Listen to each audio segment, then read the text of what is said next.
واتساپ د موبایل له لارې د پیغامونو د استولو خدمت دی چې په مرسته یې کولی شئ له خپلې کورنۍ، ملګرو او هغو خلکو سره چې تاسو ورسره سوداګریزې اړیکه لرئ ونښلئ. د واتساپ ځینې ځانګړنې د SMS په څیر دي، مګر په دې توپیر سره چې د واتساپ له لارې تاسو کولی شئ غږیز پیغامونه، انځورونه او ویډیوګانې له لیکلو پیغامونو سره د خلکو یو ګروپ ته واستوئ. په انټرنیټ کې د واتساپ په څیر د پیغام استولو نور خدمتونه هم شتون لري چې په همدې ډول کار ترسره کوي. که چیرې تاسو غواړئ چې یو شخص ته پیغام واستوئ، نو په خپل موبایل کې د واتساپ پر آیکن کلک وکړئ او وروسته د چټ برخې ته ولاړ شئ. اوس د شخص نوم د پلټنې په برخه کې ولیکئ.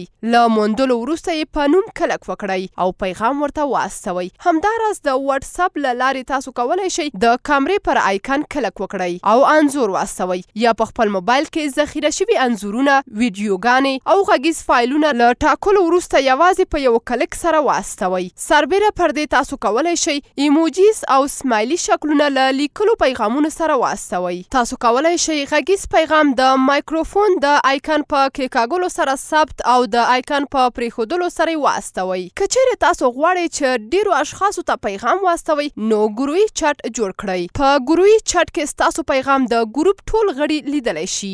د ګروپ چټ د جوړولو لپاره د واتساپ پر آیکن کلک وکړئ، بیا د چټ پر برخه کلک وکړئ، وروسته د نوي ګروپ برخې ته ولاړ شئ او هلته د هغو اشخاصو نومونه چې تاسو غواړئ په ګروهي چټ کې شامل کړئ وپلټئ او له موندلو وروسته یې وټاکئ. بیا د غشي په علامه کلک وکړئ او د ګروپ لپاره نوم وټاکئ. په پای کې د تایید په شنه علامه کلک وکړئ. که چیرې تاسو په ګروپ کې یو پیغام واستوئ، دا پیغام د ګروپ ټولو غړو ته استول کیږي. د نړۍ له هرې برخې څخه هر څوک کولی شي له واتساپ څخه په ګټې اخیستنې تاسو ته پیغام واستوي. پر دې اساس تاسو باید ځان محفوظ وساتئ. که چیرې یو نامعلوم شخص تاسو ته ناراحته کوونکی پیغام واستوي، په داسې حالت کې تاسو کولی شئ هغه بند یا بلاک کړئ. د نامعلوم شخص لخوا د راستول شوی پیغام خلاص کړئ. بیا په پاسنۍ برخه کې پر 3 عمودي ټکو کلک وکړئ. دلته به تاسو ته یو لست ښکاره شي. اوس د دې لست په لاندنۍ برخه کې په نور یا مور باندې کلک وکړئ. وروسته په بندولو یا بلاک کلک وکړئ. په پای کې تاسو یو پیغام ترلاسه کوئ او د ډاډه کېدو په موخه له تاسو پوښتل کیږي که چیرې غواړئ چې دا شخص بند کړئ، نو د بندولو په برخه کلک وکړئ.